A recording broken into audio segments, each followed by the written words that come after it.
This is the Absolute Business Mindset podcast, created and hosted by Mark Hayward. This podcast will interview entrepreneurs, business owners, and people in their careers.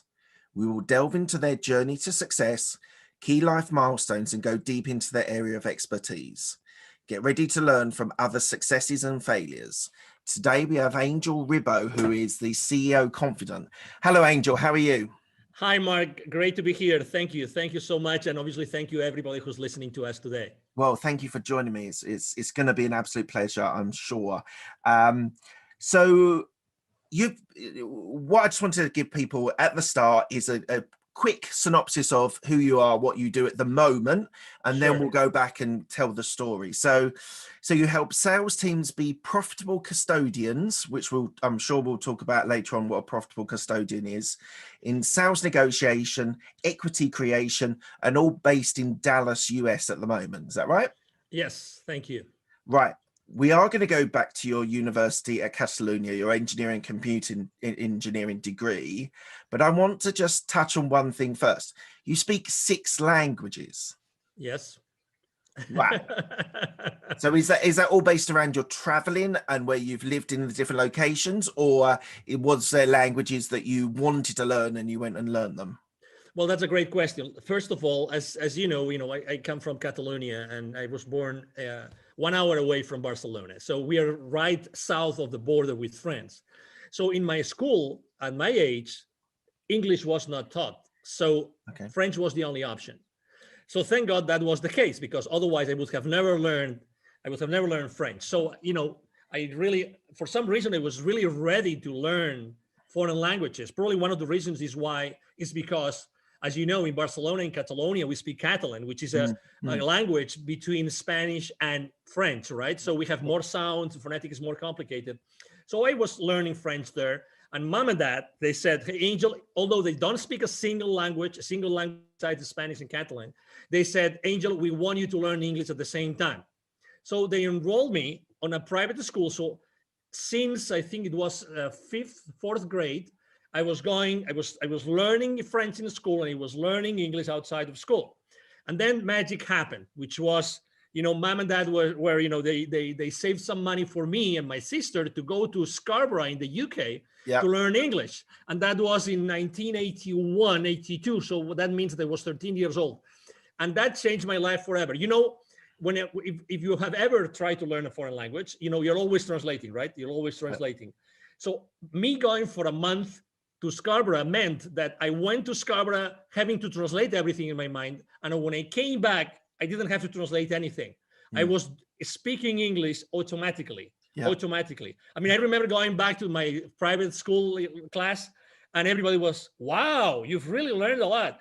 And I have to tell you that trip, not only my sister went to the same school in Scarborough, but also my cousin. And I did the following thing. I was given the choice, who do you want to stay? I mean, what kind of family do you want to have? And I said, I want to be in a family in which I don't speak a word in Spanish in a month. Right. And they put me in a family. I still remember mom and dad and the 3 kids they have, 2 boys and 1 girl.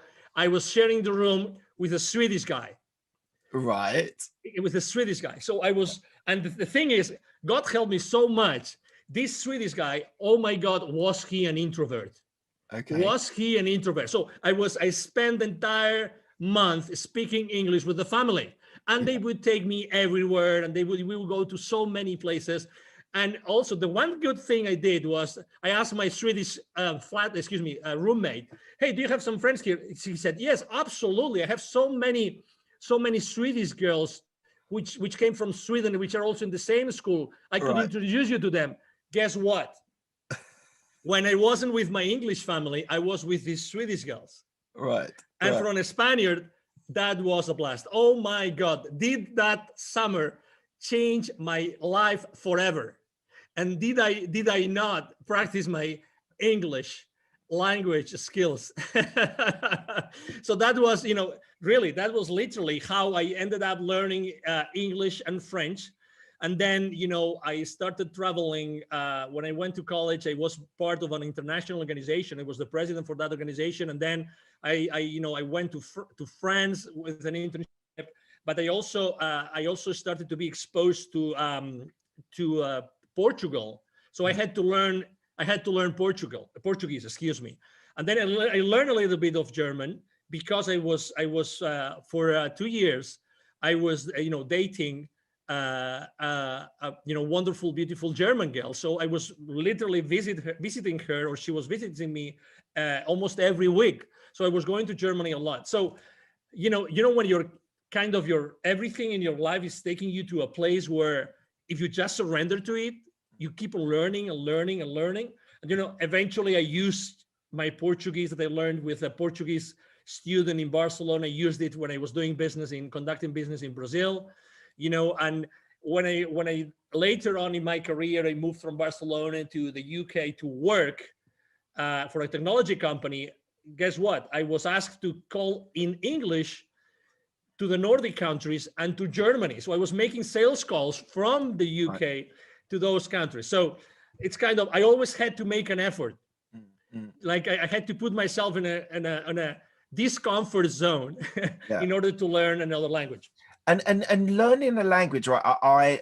I'm confessing here, I am a typical Englishman who struggles with languages. I was at school, did 6 years of Spanish and a couple of years of German, and really struggled. I just didn't have the natural flow of it. But how do you construct learning a language? The immersion technique, it sounds like you immersed yourself in culture, in people, and that's how you learned it. But they're all Latin languages, so they all have a sort of similarity.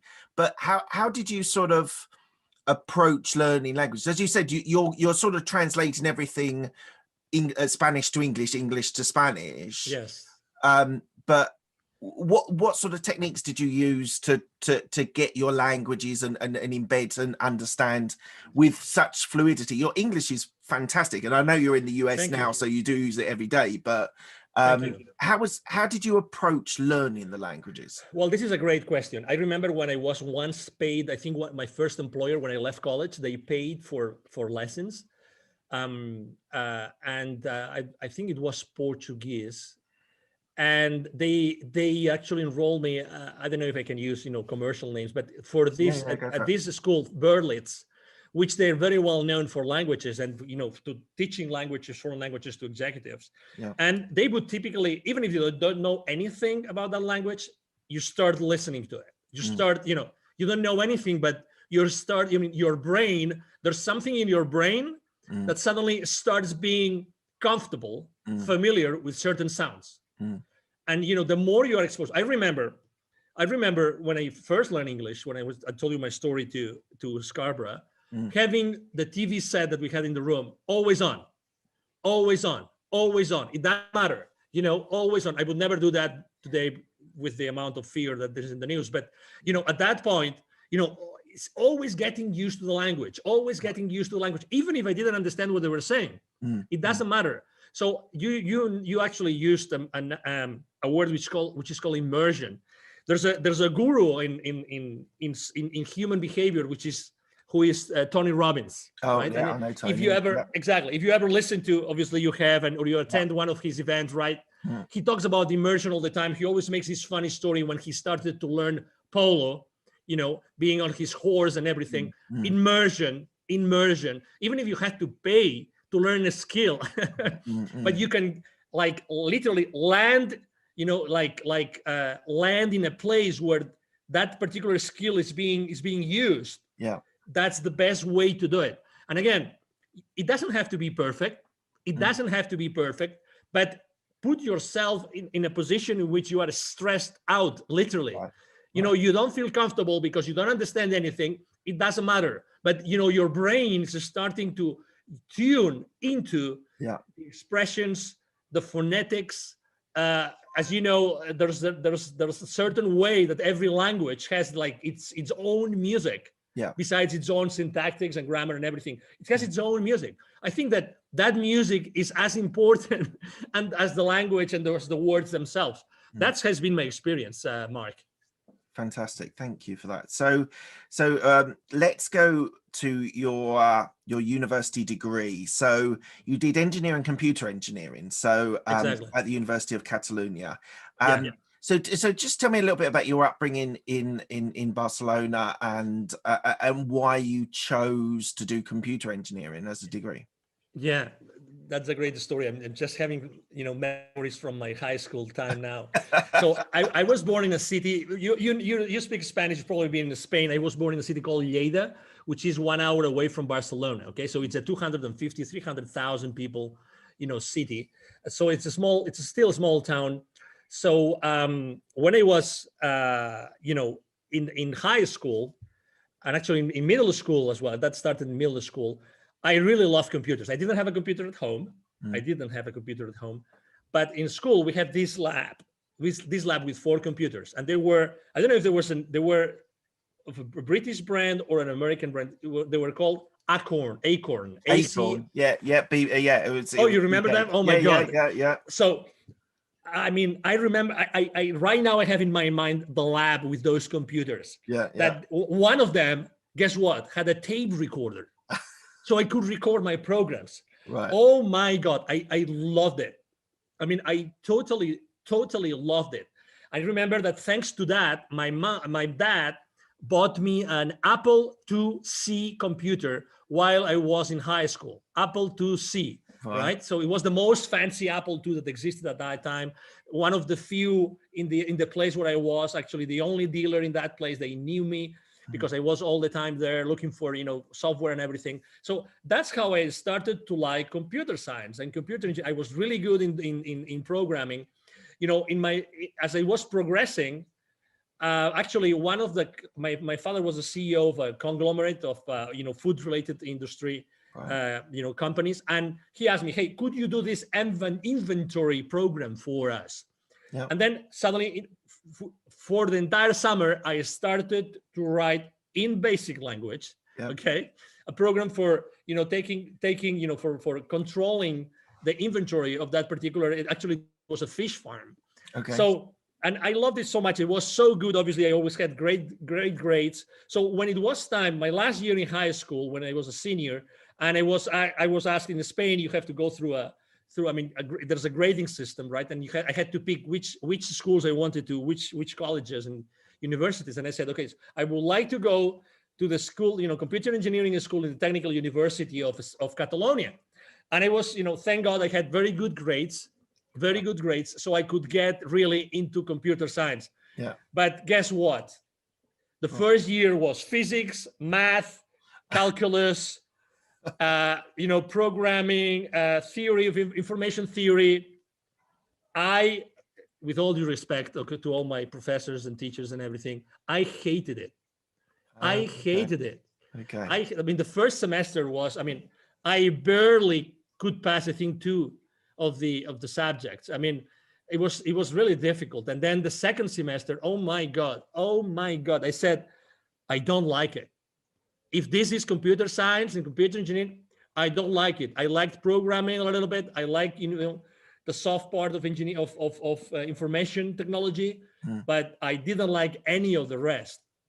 I said, oh my God, it's 5-year degree. Okay, I'm only at the second one. Oh my God. To be honest, I said, I don't know how am I going to do this, but whatever. My parents are paying for this. I had to move from Lleida to Barcelona, so they were paying the rent and everything. So fast forward, to be honest, I had to wait actively 3 more years until, again, I liked computer engineering subjects because they were more like, computer engineering or computer science in organizations, information systems, stochastic processes, things that were really more attached to reality, as opposed to, calculus and side. Exactly. And I am a very hands-on guy. I really like to be around with people, and I like to have human contact. And I picture myself, am I going to be a computer analyst programmer the rest of my life? Oh my God, no. That's not going to be Angel Ribo at all. That's why, as you have read, that's why, really after I finished my degree, I said, I have to do something more related to business, because I think that's exactly where I could make a big Before impact. we go on your MBA, Yeah. just on the computer engineering, and it might be slightly different. I want to clarify. So we have in the UK something called computer science, and that is basically learning languages. And I'm interested. I was talking to someone, a friend of mine, who learned languages and then learned computer science, and that was like JavaScript and C# and all that sort of jazz. And he said that actually it was very easy to learn because it was just learning a new language. Did you have the same experience there as well? No. Okay. That was actually, it was called a degree when I started. It was called computer science. Right. But as all the, let's say, the names and titles changed throughout my career, actually they eventually called it computer engineering. So I started the studies, were being named like that. But as far as computer languages, no, we didn't really learn, this many of the computer language at all. I mean, I remember using, after the second semester, we did not learn any language anymore. So you didn't learn the programming. You were building the hardware, building the computers. And we learned both hardware and software. But what I'm trying to say, they taught the programming, the languages that they taught us, or the programming that they taught us were language independent. Right. Okay, so it was very much on how to do things, but not specifically with a language. We were using a universal language, and then literally we were given the freedom to use the language that we wanted. It could be any language. So that was, I mean, again, but if you realize, maybe if it was more like specific languages, maybe I would have liked it more. I don't know. But the reality is that everything seemed to me too abstract, and I wanted to go back to earth. And that's, as I mean, reflecting upon what I had done in high school, again, it was very down to earth. I was able to deliver specific results. I mean, as much as I am a strategic guy, but to be honest, I'm a strategic as far as the rubber can hit the road, really. Right. Otherwise, it doesn't serve me. Right. It doesn't serve me. And I need to see those results, because at the end of the day, I think that has helped me a lot in my life in general, like really wanting to see those specific results, those specific outcomes of everything that I have done. Yeah. So you then did an MBA in Barcelona. Yeah. Was that to give you the business experience? Yes. Actually, and one other question, sorry, a follow-up question. Yeah, of course. At that time, doing an MBA, did you want to be an employee working for a big, whether it's computers or whether it was a business or finance, wherever? Did you want to work for a big corporation, or did you want to be an entrepreneur at that stage? That's a great question. I'm going to tell you. So while I was studying, in order to make money, I was actually working at the same time. Right. And I was working, giving education, computer education, teaching WordPerfect and Lotus 1, 2, 3, to the employees of the university of my own college. Okay. Mm-hmm. But the first job that I got before I graduated, I was actually at the rector's office, at the president's office of my own university. Oh, wow. Okay. Because they opened a position in the international, it was called the rector's office, Department of International Relations. And that was my first job. My real first full-time job was like this. So it wasn't related to technology at all. So while I was having that, while I was, doing that job, I was there for 5-6 years. I was actually studying, my MBA. If you ask me why, because I really wanted to have a different perspective of the world. I wasn't thinking of where am I going to work, what kind of role I want to have. I wasn't that strategic. The only thing I knew was that I needed to have additional knowledge if I wanted to go with a higher level of comfort to work for any corporation. Right. So I started working in international programs, and then I started traveling extensively. And we had these wonderful relationships and trips to the UK to talk to the Imperial College and the University of Manchester School of Architecture. And we would go to all these many, universities in Europe, and also in the US and in Latin America, which were mainly the places where we would have, relationships and programs and things going on, right? So that was actually my first full-time job. And it was thanks to a bad personal experience that actually I decided to move out of Spain. But when I was still working, and let me tell you the story because you're going to like it. When I was still working at the university, a headhunter came. A female headhunter came one day and said, Angel, we want you in the private sector. I have this opportunity for you. I cannot disclose how I found you. And actually, I still don't know today why. Okay. But, well, I know why, but I don't know how they found me. But anyway, we would like you to work in this particular company. I think you would make a great fit. And it was an audiovisual company. Okay, so they would do all sorts of audiovisual productions of any size. It would be the launch of a new car for Jaguar, or it could be like the 100th anniversary of FC Barcelona, just to give you a couple of examples. But the reason why I mentioned this is because eventually I was fired from that company. Okay, so that was interesting. What did you do? What did I not do? What did you not do? So there was a lot of politics involved in that company. I was hired by one guy, and I made a mistake, which is I allowed myself to say to accept a position because this guy said, "Hey, we are reorganizing this part of the company, and I'm not going to be your boss anymore. So before I hand you over to the new boss, I want to give you the opportunity to go to another side of the company. It's up to you. You decide what you want to do." Right. Okay. And I really didn't know nor my potential new boss at that division or this other boss. So I said, okay, let's go to this other boss, this other division. And that was my life sentence. Okay. That was, but anyway, but that's okay. And that was before. You learn from these experiences, don't you? My God. Oh, absolutely. Because, I was supposed to be in charge. Do you remember the 2000 effect? How going from 1999 to 2000? Yeah. Y2K or whatever it was called. Exactly. The 2K effect. Nothing happened. Exactly. Nothing happened.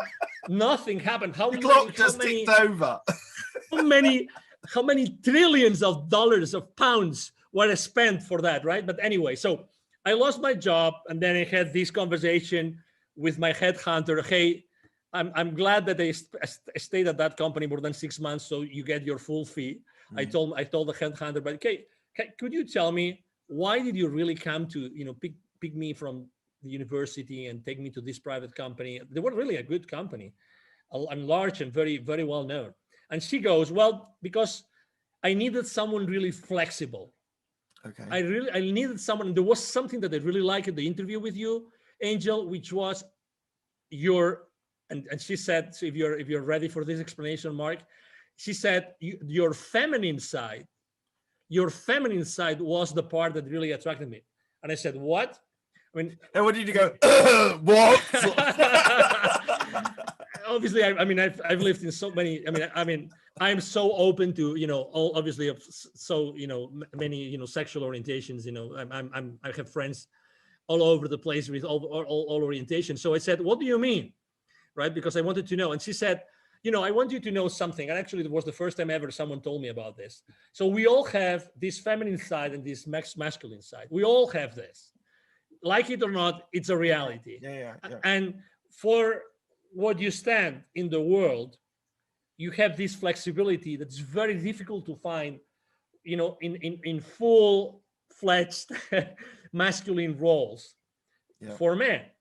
And, I found this in you, and I knew that you were going to do a good job, regardless of what happened at the end. So anyway, that was my last job in Spain.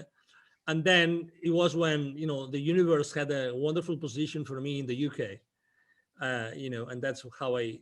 And so what did you do in the UK? Yes, I worked for my first ever American company. Right. It was a high-tech company in this technology park in Fleet.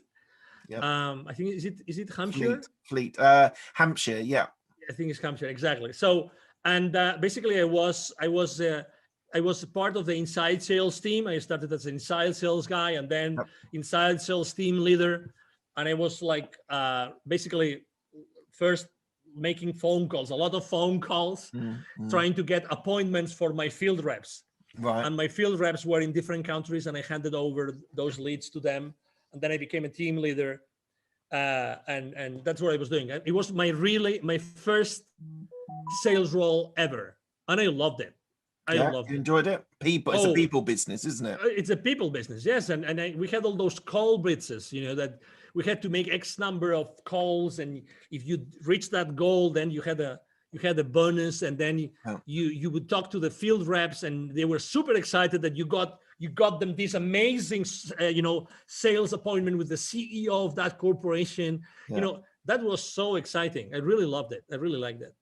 And then I see you moved to Mexico. Is that right? To do sales there as well? Exactly. I moved to Mexico. The company I was working with in the UK, American company. I went to a sales boot camp in Boston. They were based in Boston. And I decided to take a vacation after that boot camp in Boston. And I said, I'm going to take a vacation. I've never been in Mexico as a tourist. And then I'm going to go to Cuba. And it was while I was in Cuba, and that's the reason why I moved then to Mexico.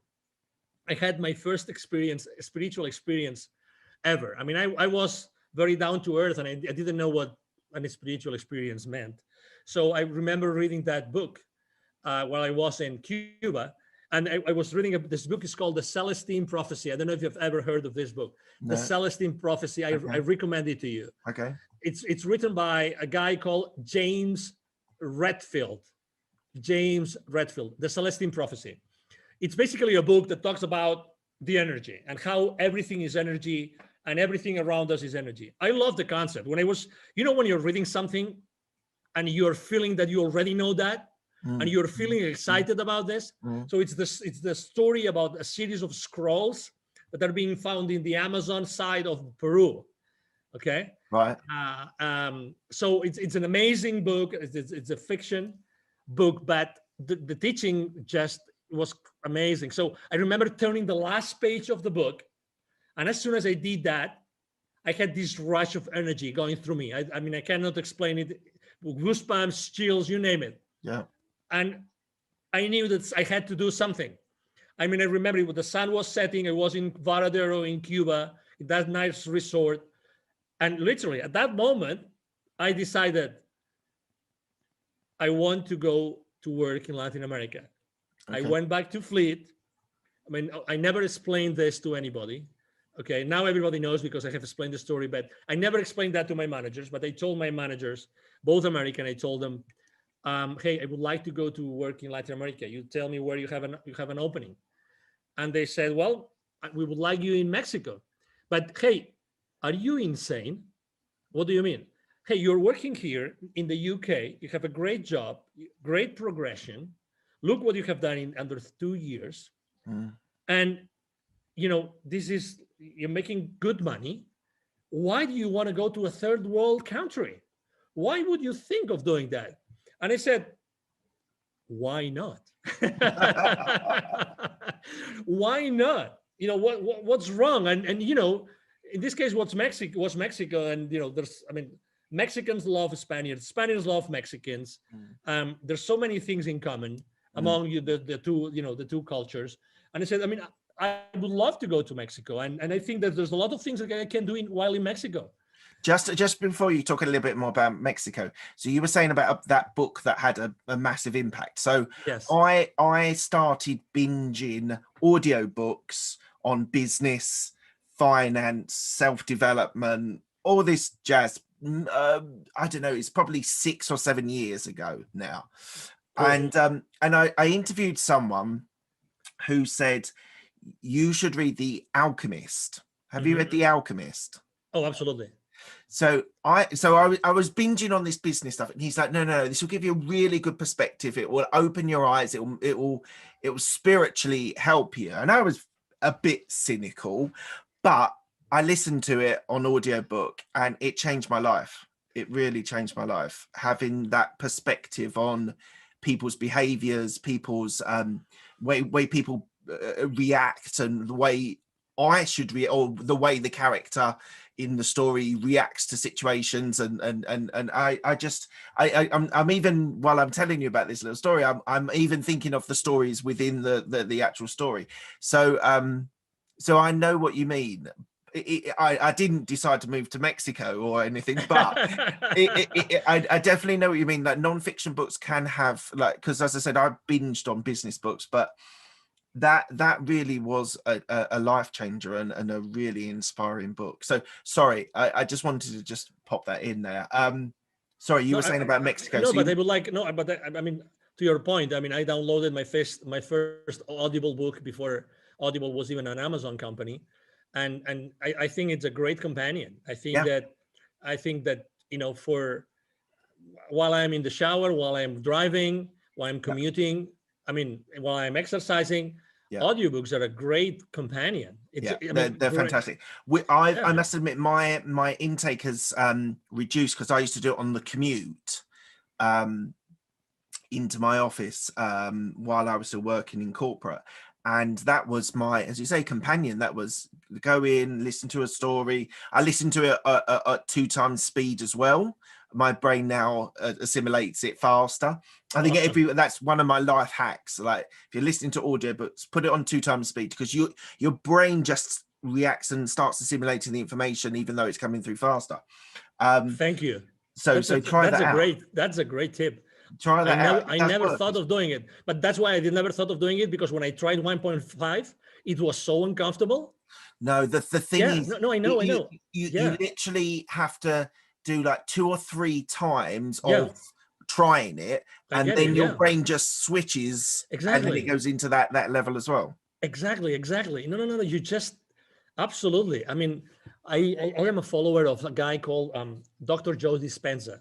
And he talks about, he's one of the most famous neuroscientists, very, very, very respected, because he's very science-based. And he talks about neuronal connections, how they are being built, how they are being, if you want to change your limiting beliefs, how do you have to replace them by others, these kind of things. But now that you said it, I immediately saw it. Exactly. That's the place. You have to be in an uncomfortable place. As many other things in life, you have to be in an uncomfortable place in order to get yourself into a completely different level. And guess what? You just said it. It's a life hack. It's a life hack. I'm going to do this immediately. I mean, thank you. Well, don't do it until we finish the interview. Thank you. Oh, yeah. No, but I mean, just because of this is a life-changing piece of advice. Thank you, Mark. Well, no, honestly. My absolute pleasure. So let's move from Mexico. You then moved to Dallas. And I thought it was really interesting when I started reading. So was it, I don't know how to pronounce, Dassault Systems? Yes. Dassault Systems. Yes. So you moved there, and you were doing the Mexico account in the office. But you did sales and marketing. You were there 10 years. So you were there a substantial period of time. Absolutely. You did marketing and sales, account management, sales leadership. So what made, first of all, what made you move to Dallas? And then why were you compelled to stay there for such a long period? Yes. The first thing, I moved to Dallas because at some point in 2010, the vice president for sales, he came into the country and he said, "Hey, Angel, if you want to offer you a better position, you have to move to the US, because we are a US-based company. So if we want to offer you," so he helped me tremendously. Great guy, and great company, by the way. Dassault Systems is a great French company. Right. So that's the reason why I moved to Dallas. Also, I was a bit reluctant in the beginning to move to the US. Sometimes Europeans, we're, biased on our thoughts, and it goes both ways. So, some of the Americans don't like Europeans. Exactly. Well. But I have to say, it was a great move. Also, I had 3 kids in school age. Right. So for me, also, it was also a very important thing to decide if I wanted them to receive an education in Mexico or in the US. So we decided with my wife to do it. So why I stayed so many years? So I stayed so many years because of these 10 years, actually, of these 10 years, the first 8, I was working for a division called SolidWorks, very well known in the software industry, engineering, product design industry. And I really had a lot of freedom. I really developed a very strong business. I was enjoying it. I was thriving. I had a blast. I had an extraordinary team. I did great things. My work was recognized consistently in the entire corporation. So I was really having a great time, and it was really valued, and everything was, I really have to say, I was able to build a great team along to help me do that. That's the main reason. And, I've always liked traveling. So for me, being able to develop business, to close sales, to negotiate deals with people in so many countries in Latin America, that was such a blessing. Such a blessing. I was traveling all over the place, and I loved it.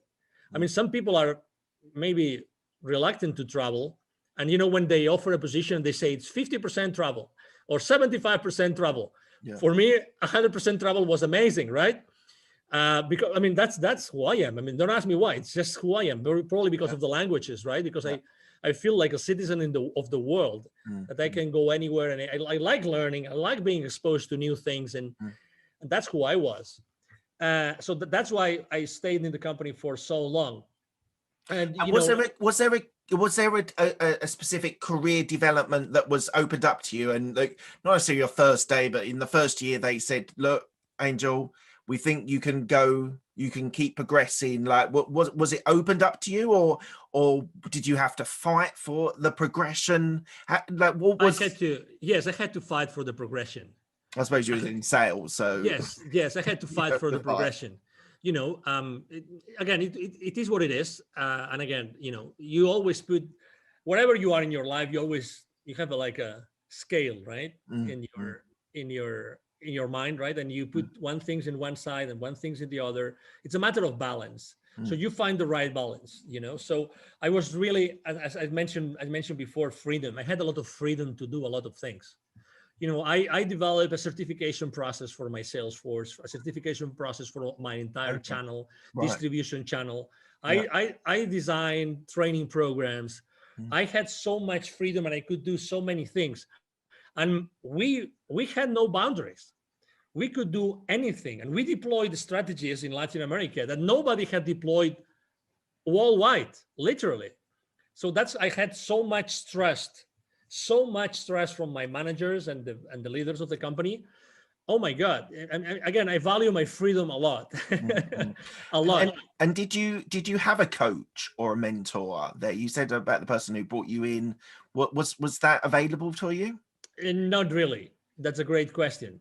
I think that I always learn through exposing myself, through being in uncomfortable places, and being the one doing stuff.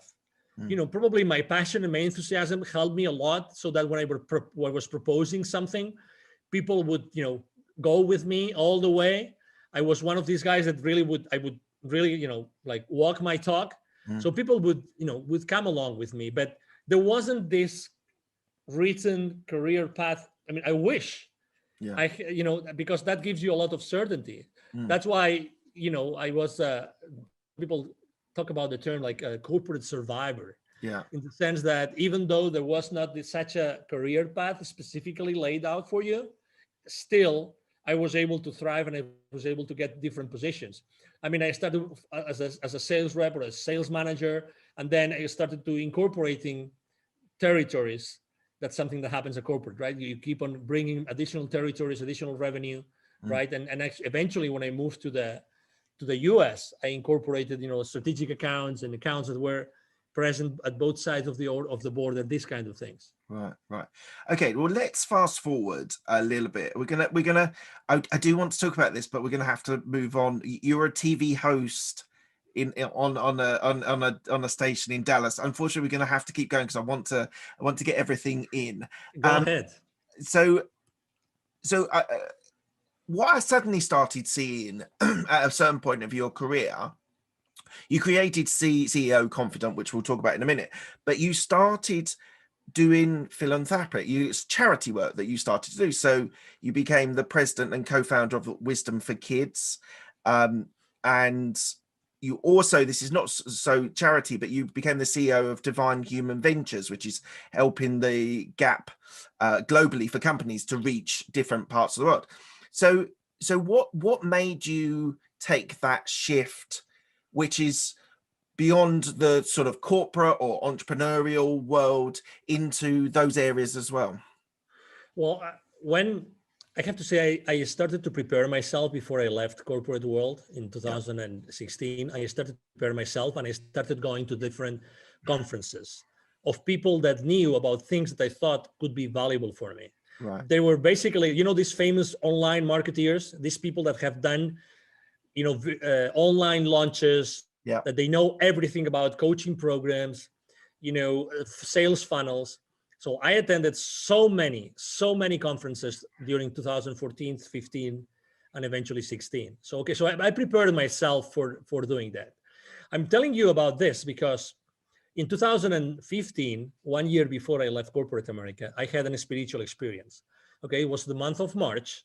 I was in Mexico City. It was a Saturday morning, and I was exhausted.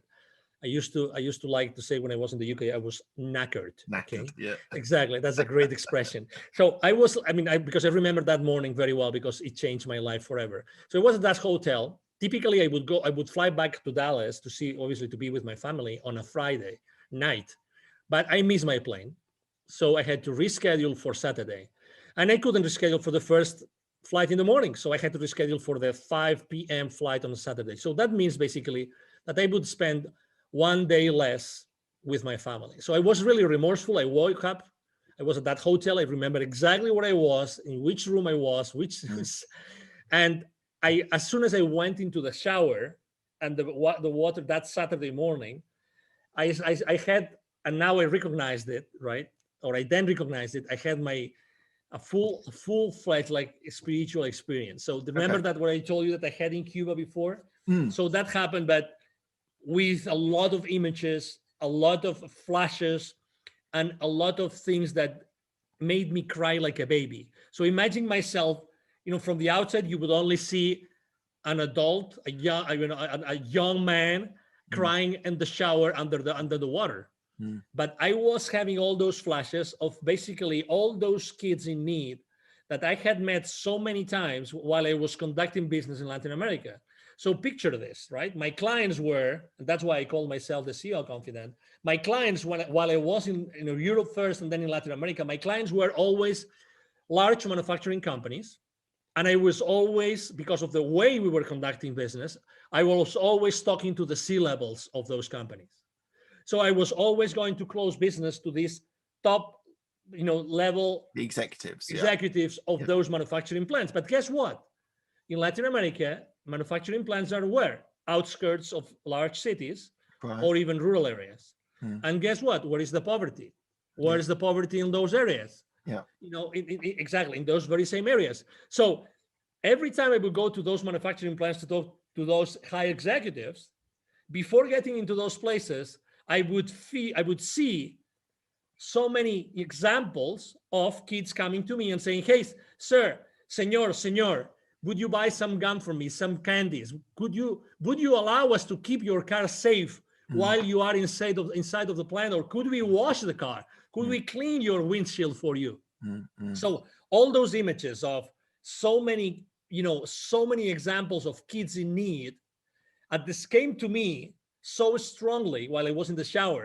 And it was very clear to me after literally crying under the shower for 15 minutes. It was very clear to me that I had to do something, that experience, that incredible amount of energy going through me meant that I had to do something about it. Okay. So I remember that I was so sensitive that day. The gentleman, Mr. Martin, Mr. Martin, he was the guy that was like my driver in Mexico every time I would go to Mexico. So I remember having breakfast. He called me, "Hey, are you ready for the appointment we're gonna have this morning?" I said, No. You're gonna have breakfast with me today. So I invited him for breakfast, and we had a breakfast together. I remember that breakfast as if it was today. I said, "Martin, we are going to cancel this call, and we're just going to talk about something that happened to me. It's going to sound crazy, but we've been together for so many years." It was 2015. Okay, so I would like to share a story with you, and that's what I would like to do for the rest of my life. And I remember even crying over breakfast as I was explaining to him what had happened, a few minutes ago before, right? And that's the reason why. That's the reason why I said, "Oh my God, I have to do something." And that's what really triggered and ignited me deciding. Actually, I decided to create Wisdom for Kids with a friend of mine and his father, three co-founders, before I even decided to leave corporate America. But it was very clear to me that I was going to be the connector of the unconnected. Right. Right. The connector of the unconnected, the connector between this top layer from a success and wealth point of view with the bottom layer.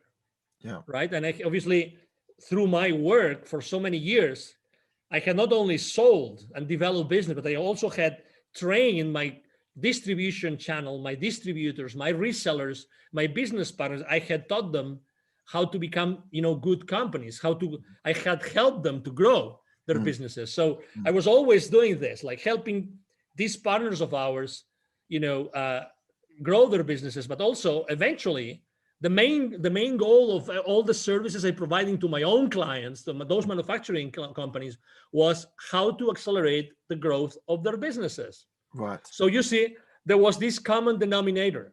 So it was very clear to me that what I had to do is I had to start this nonprofit. Eventually, we called it, Wisdom for Kids. But I called it. I had to start this because I said, if I don't do it myself with these two other people, who's going to do it? Who's in such a good position of being able to, tap into the genius of these top level people and at the same time helping the underprivileged? So tell me a success story. What have you managed to do part of this charity nonprofit? Yeah. So there's an area which I like to go, which is an indigenous community. I like to go to indigenous communities for many reasons. One of them is because 95% of kids in those communities are poor. Right. So when you go to those areas, the chances of making an impact increases dramatically because everybody lives under the threshold of poverty. Yeah. And I'm going to tell you a story of this area. It's in the north of the state of Puebla in Mexico. Okay. So in this area, there are 180 plus small communities. Many of them speak their own languages, originally from the Aztecs, Toltecs, this kind of, originally civilizations, let's say, or cultures. So one success story I can make is in a particular area, one of those sub-communities there, when we deliver our workshops, right, what we do is we do a lot of self-esteem work. We do a lot of neuro-linguistic programming, okay? Because we want to make sure that whatever we do in that community, it's sustainable. Exactly, it's sustainable, right? So we went to that place, and we basically started talking about, hey, you have to love yourself. I mean, this is kind of the message, right? I mean, we don't teach it like this. There's no whiteboard. We jump, we sing, we dance, all sorts of crazy things that you can imagine we do with the kids. Why? Because we connect with them, again, at an energy level. Yeah. We raise the energy of that place wherever we conduct our workshops. And that's the main goal. The main goal is we connect with them at such an energy level that, like, the most amazing part of the workshop, which is a 20-minute meditation, has the most impact. So for 1 hour and 40 minutes, we are preparing our kids for the most important part of the workshop, which is the meditation. Right. I mean, you have to think that we spent 2 years preparing the workshop. We had 2 PhD students preparing the workshop with us. Right. All right. So there's these 2 kids, which were brothers, which had different grades. One was second grade and the other one was third grade. And the story, the success story is because, we always say that we help underprivileged kids in Latin America become entrepreneurs using their local resources. We don't want them to go somewhere else to be successful. Yeah. We want them to become aware of the wealth and the resources which is around them. Yeah. Okay, so we told them, hey, okay, so what do you think you have here that people might like, right? And we started having that conversation, right? So we brought the mom of these two kids. Okay, we brought them and we say, okay, so what do you think we could do? And one of these kids really was very good with what he was doing with his hands, right?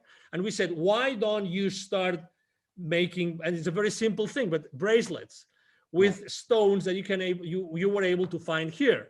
Yeah. Actually, and they said, wow, that sounds really interesting. So we sat down with them, we sat down with the mom, and we made sure that, they were going to, we were going to have a continuation, because the challenge there is not passing on the how to do something, it's to do it. It's actually to take action. Remember, it's not, there's one mantra that I always share with my business, with my clients, which is take imperfect action now. Yeah. That's my mantra, take imperfect action now. So we sat down with them, and that was at the end of 2019, and we said, okay, so this is what we're going to do. So we make sure that our local teams, we always have local teams, we develop local teams when we go to a community. They're going to make sure that you guys are going to be following through. Okay, so our volunteers locally have been talking to this mom and to these kids, and I know for a fact that these kids have been selling those bracelets to the local community. In this area, actually, there's a former Toltec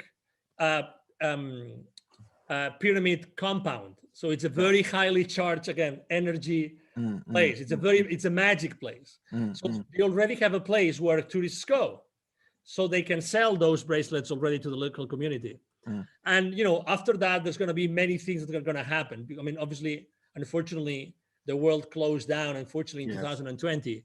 But we're talking about incorporating other nature elements of nature into their bracelets, and obviously writing a story about that. We are very cautious about keeping the identity of those kids safe. We don't carry a single list. There's no list. I mean, of those 1,000 kids more plus that we have helped, we don't carry any single registry. We don't want anybody to hack into our information and use it inappropriately. We're very, very cautious about that. I think that privacy and confidentiality is extremely important today, and we want to keep those communities safe. So that's a great example. That's a very good example of a success story.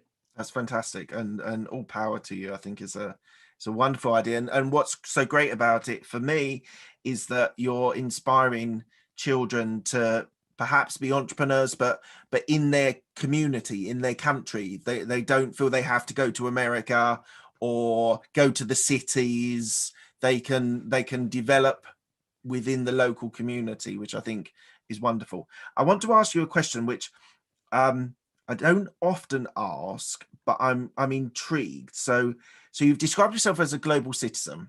You travel all around the world. You are you speak many languages, and a lot of your time is traveling. And you mentioned a little bit earlier on about having 3 kids. So how do you balance being a global citizen and also being a parent of 3 kids? That's a great question.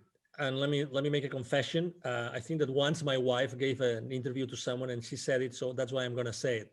Okay. At some point in time, I think it was in 2008, so 2 years before we left for the US, actually, and she didn't tell me actually until 3 years later. So only a few months before she got pregnant of our second kid, she told me she was actually thinking, she told me one day, Angel, you were spending so much time gone. I thought our marriage would never last. Never.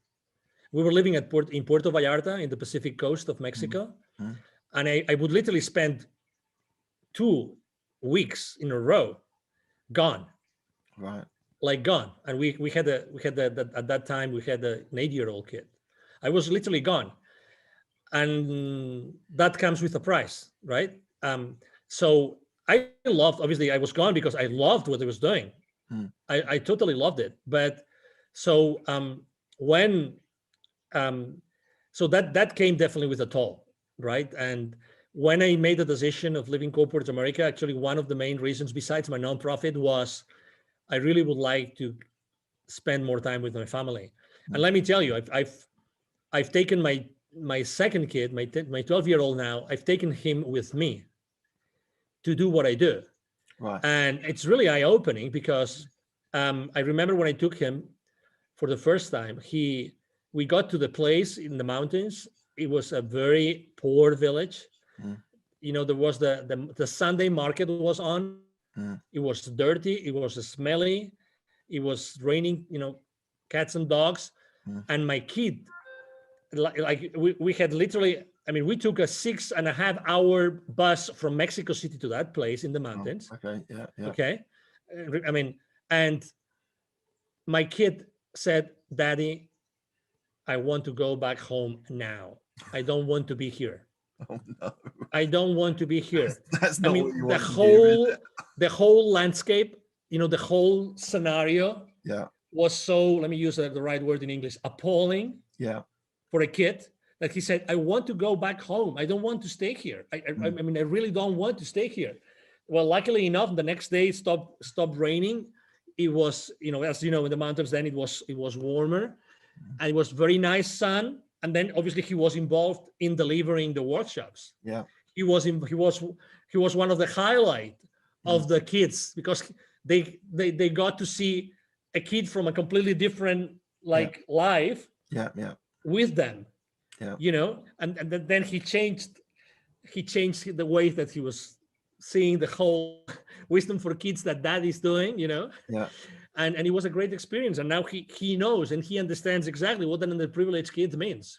Yeah. Yeah. And absolutely. you know, but yeah, so but it was, to your question, it was very difficult. Now I work, I mean, my office is at the second floor at home, you know, we have a 2-story home. Yeah. And it's different. And I spend a lot of time with my kid, and actually now he's in school, but most of the time he listens into my podcast interviews. Right. And not only that, sometimes I ask him to write posts.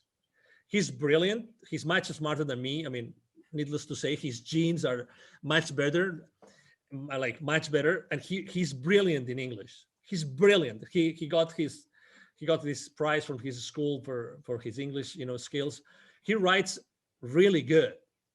So he has his, you know, he made his own computer and he has it like next to me here in the office. Thank God we have a large office. But I love to have him involved. And every month I have my daddy son night, my daddy daughter night, obviously my daddy mommy night, right?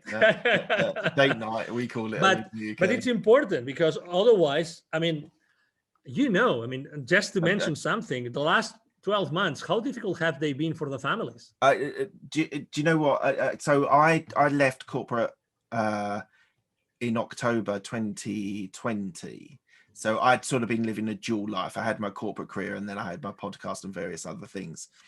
And I was sort of leaving the house at 6:30, 7 o'clock in the morning, coming back. I had US clients, so I was coming back 8:30, rarely seeing them in the day. And I think one of the things that COVID has actually done is, so I'm working from home. We've managed to make it work. I can close the door if the kids are not, if I'm doing an interview, but actually being present.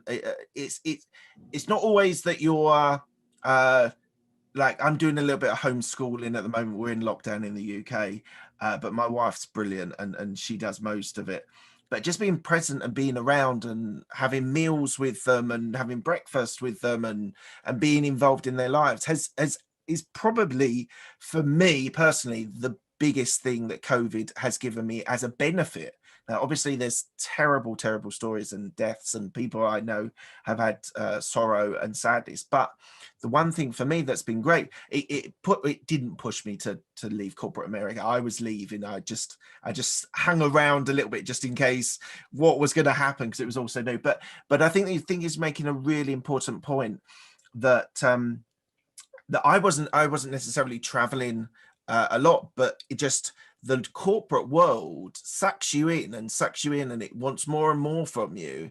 And naturally your kids and your wife and and people around you, they're the people that suffer. You know, it's great. I mean, if you think, you know, now that you have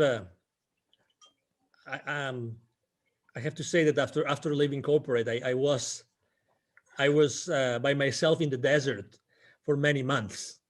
Okay, right. I had to adapt. Yeah, yeah. I mean, for me, it wasn't automatic, right? I mean, although I was successful and blah blah blah, regardless, you know, I thought it wasn't enough. I thought until I one day I sat down and started to make some accounting how many clients have I seen, what were the achievements, how many people have I met, what did I do to help them, what, you know, all these kinds of things. I felt that it wasn't enough. So, you know, I mean, everything works out, right? Yeah. It's true that when you work in this large structure of a large corporation, you give so much away, so much. I mean, and you typically never feel fulfilled. You typically always 100%. Feel that it's not enough. You have to, you know, you have to give enough. You have to give more. You have to give more. You have to give more. And there's never, you know, one of the things that I will change if I was going back is the vacations. When I would take a vacation, I always have had my mind still in my job. Always. I remember one time I said, okay, I'm going to go really far. Like, I'm going to travel, not to Europe, but I'm going to travel to Hawaii because they are in the middle of the ocean. Yeah. And I will not have to talk to any of my resellers, any of my salespeople, nobody. I'm going to be there 3 weeks. I remember as if it was today. I couldn't do it. So I was a corporate animal. Yeah. Mark. Yeah. Like, you know what I mean? I was like completely embedded. Yeah. Into that work. So was I. And you know, and I didn't feel that it was wrong. I feel that that's what I have to do. I'm responsible for my business. Yeah. I'm responsible for my coworkers, for my, you know, direct reports. I'm responsible for that revenue. And if I don't do it, I am not ethically and morally, I'm not doing the right thing. And it is so wrong. It is so wrong because you give away the most precious time of your life. Absolutely. Right, let's talk on some more cheery things. So your entrepreneurial experience is all based around the CEO Confidant. So so it's about sales accountability. One of the things that I want you to talk about is a profitable custodian. Yeah. Now, this was a phrase which I've never seen. Now, I've interviewed probably 80 odd people, maybe. Yeah, about 80. And I've spoken to salespeople, people that started in sales. And so what is a profitable custodian? Yeah, so this is that term that we developed together with one of my business partners. Okay, so his name is Neville Joffe. He's an executive educator. So one of the things that we tend to think as entrepreneurs is that we have to do it all ourselves, and that's so bad. So bad. I think that we have never been taught to really collaborate and establish strong business partnerships. So that is exactly what I did with this gentleman. So one day we were having a conversation and we were talking about this term and of the employees being the custodians of the company's profits. And I said, hey, we have something here. What if we start, if the main goal, the ultimate purpose of any company is to produce sustainable profits and cash flow for their shareholders, for the equity holders of those corporations, if that's the main goal, and what we are doing here is to remind everybody of the financial implications of the business decisions, then every single employee is the custodian of their company's profits. Right. You know, and you were in corporate, I was in corporate. Seriously, how many real conversations, in-depth conversations did you have with any of your clients or business partners while in corporate about financial statements, about balance sheet, about P&L, you know, many, but how comfortable did you feel? That's a different question. Yeah. How comfortable did you feel? Even if I went through a MBA, I really didn't feel. So when I was talking to Neville Joffe, we realized that, and he told me, because he had surveyed so many people, that we are never trained at corporate to be aware of the financial implications of every single decision that we make. It can be a discount, it can be a new product, anything that we do at corporate, So then we came up with this concept, which is profitability custodians. I ran to GoDaddy. I protected literally, I did that day. When you have one of these amazing ideas. I went to GoDaddy. I booked the domain profitability custodians, and then we started using it. And it's because it's the reality. We are really not aware, even at the personal level. I mean, how many families have a balance sheet of their own home, of their family? How many have a P&L? Do you know the financial implications of a decision? Well, roughly. The answer is roughly, right? Yeah. Do you know something that was a game changer for me? You were talking about books earlier on. Yeah. Remy Sethi, who wrote a book called Make You Rich or something, and it was a game changer again for me, because it started talking about, on a personal finance point of view, having different accounts for different things. So we had a Christmas account that we were putting money in every month, and that when Christmas came around, when you buy stupid amounts of presents for your kids and things like that, we had a fund for it, and we didn't even spend all the money that was available. So now that's rolled on to birthday funds when we want to buy the kids birthdays, and I've managed to be able to separate. So I now put every month a little bit away for tax, a little bit into this fund. My business account, I always keep a slash fund available, especially on my properties or real estate, if there's a boiler going or whatever, something like that. So that was really a game changer for me, to actually, instead of just having one account and so many things dipping in and dipping out, and you can never control what's coming in and what's going out, you just never have a concept of it. So it sounds to me that you're sort of giving that sort of responsibility to the people you're training as well. Exactly. So what we do is we actually start from the personal financial statements of every single employee. Okay, we're talking about, I mean, this is designed for both entrepreneurs and for corporate business operators, let's say. So we started from the financial statements, of personal financial statements of everybody who's being trained, because it's from there, it's from that position where everybody acknowledges what we're talking about, that we then go to corporate finances. And again, it's the same thing. Wherever you are in the corporate arena, wherever you are in the corporate world, whatever the place in that matrix of your company is that you are, every single decision that you make has a financial implication. Yeah. So basically that means that every time you make a decision, you're actually signing a check. But the CFO doesn't know, but you're actually signing a check. Yeah. So every single employee are signing checks. That's why they are the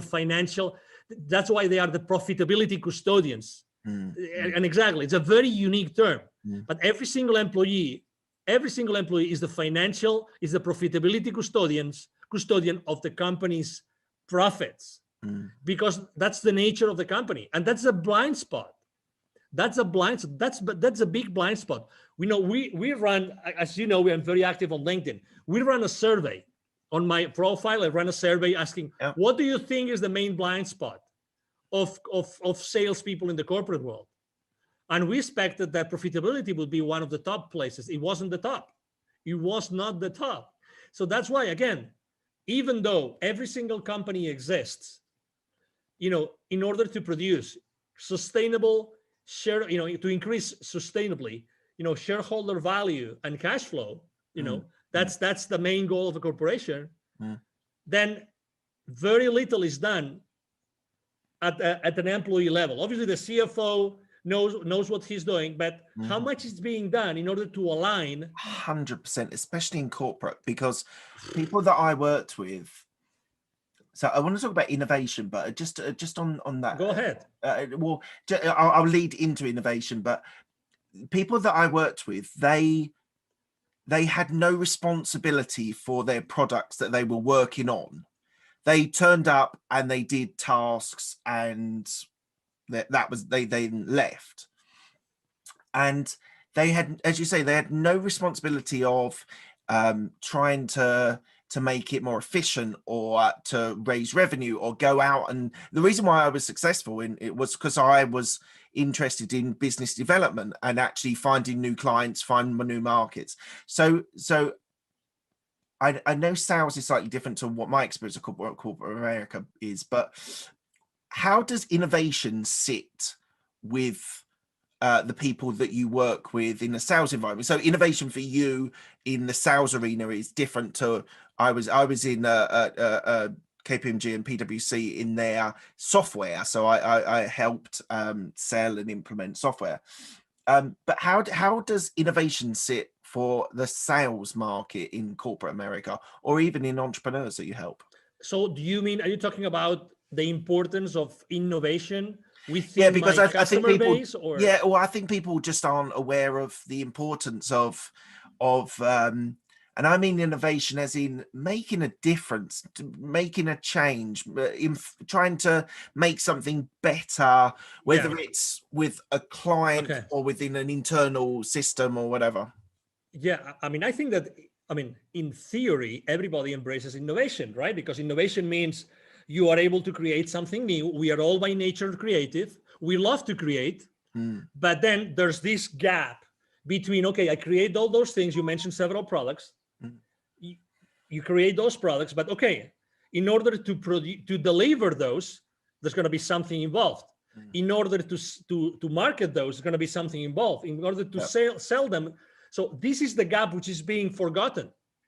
So to be fair, because it's easy to talk about this, but in all fairness, the thing is, how many of us, while in corporate, we got the right education so that we were fully engaged with the rest of the organization, so that eventually the leadership team could keep us accountable. That's the thing. That's the thing. If you want to keep your employees accountable, it's not fair to do it unless everybody is really engaged because they have been provided with the right level of education. And that's where the gap is. That's where the gap is. And again, it's a matter of priorities. It's a matter of priorities. So for instance, I was also selling to many different industries. We were selling what is called product lifecycle management software. Okay. Right. So that means that our clients would be like corporations, that they would have some products that they would send to the market, and obviously they wanted to launch those products to the market faster than the competition, blah blah blah. Obviously innovation was always there because our tools were helping them to be really innovative and to launch to market, the time to market, right? Time to market. Right? So innovation was always there. But again, it's not only that you have a great idea and you're able to make sure it's going to fulfill your client's needs. It's not only that, because something that also, again, another gap. When you're selling something, how many times do you really care about the profitability of your client when they buy from you? Because at the very second that you close a deal with them, you become a liability. You become a liability in your client's financial statements. Yes. And it's a great revenue for you. Yeah. But until the returns, until the client sees the returns, you are a liability. You tell me, as a salesperson, how many times you have the tough love conversation, the tough conversation with your client, in which you say, okay, but I'm only going to sell to you unless we really have a tough conversation about how that is going to help you increase your profitability. Nobody does it. Nobody does it. Because why? Because it's a tough conversation. It's like, when you're dating this girl that you really wanted to date, like you were like dying to date with that girl, and then you immediately, for some reason, something changes and she says yes, and it's your first opportunity. Are you going to go raw the first day? Are you going to tell her everything? Not the first day, not even the first month, not even the first year, because she's the lady of your dreams, right? Mm-hmm. So it's the same thing. We are coin operated, we are salespeople. So when we have this possibility to sell a multi-million-dollar to someone, we never have these tough conversations. Wrong. This is the wrong thing to do, because we want long-term relationships with our clients. The best way to keep our clients alive and keep on buying from us is if we make sure that we develop that win-win, in which they recover and they make their investment in our products and services profitable. Mm-hmm. I'm going to have you back on my podcast again. I'm gonna what I want to do on our second interview, you're happy to do it, is talk about sales, is go deep in on sales, because I think it's the core of your business, it's the core of your experiences. I've got certain views on sales, not negative, because I think people's career progressions is based on selling yourself. It's like you're selling to clients, you're selling yourself to your bosses. So we'll have to get you back on in a month or two. Right, we're coming to the end of the interview. I asked my guests 6 same questions. They're quick fire questions. They don't need quick fire answers, depending on how you want to respond to them. First question is, what's the best decision that you made? Have kids. What's the best piece of advice you were given? Be open to what the universe has to tell you. Okay, awesome. Who helped you most in your career? My wife. Any regrets?